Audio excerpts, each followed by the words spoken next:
আজকের ভিডিওতে সবাইকে স্বাগতম জানাচ্ছি। আমরা আজকে রান্নায় চলে এসেছি। এই পাশে দেখতে পাচ্ছেন ছোট মাছ, পাকাল মাছ আছে, পুঁটি মাছ আছে, ঝিয়া মাছ আছে, আর এই পাশে মিষ্টি কুমড়ো আর পেঁয়াজ আর মরিচ দিয়ে নিলাম। এগুলো সব কিছু দিয়ে একবারে মাখাবো। প্রয়োজন মতো লবণ, হলুদ, জিরার গুঁড়া, তেল দিয়ে এটা প্রথমে মাখাই নেব, তারপর মাছ দিয়ে আবার মাখাবো। আপনারা দেখতে পাচ্ছেন যে আমাদের সবজিটা কিন্তু মাখানো চলছে।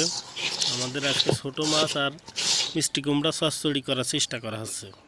আশা করি বেশ সুন্দর হবে। এখন আমরা ছোট মাছগুলো দিয়ে দেব।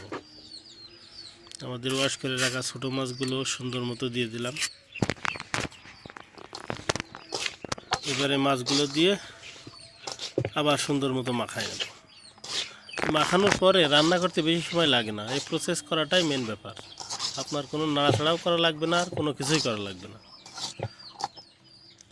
আমাদের সাধারণ রান্না সাধারণভাবেই করার চেষ্টা করছি।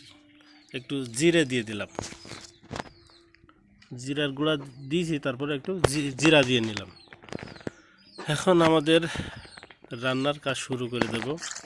একটু পানি দিয়ে নেব যাতে সিদ্ধ হয়ে একবার কমপ্লিট হয়ে যায়, যার কারণে একটু পানি দিয়ে সুন্দর মতো নাড়াচাড়া করে দিলাম। এখন আমরা চুলোতে জাল ধরাই দেব, ঢাকনা দিয়ে ঢেকে রাখলাম। আপনারা দেখতে পাচ্ছেন বেশ সময় জাল দেওয়ার পর এই অবস্থায় চলে এসেছি। বলক উঠে গিয়েছে।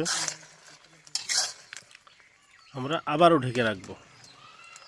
আবার বেশ সময় জাল দেওয়ার পর প্রায় আমাদের রান্না কমপ্লিট হয়ে গেছে। আমাদের রান্না শেষ। সকলকে ধন্যবাদ।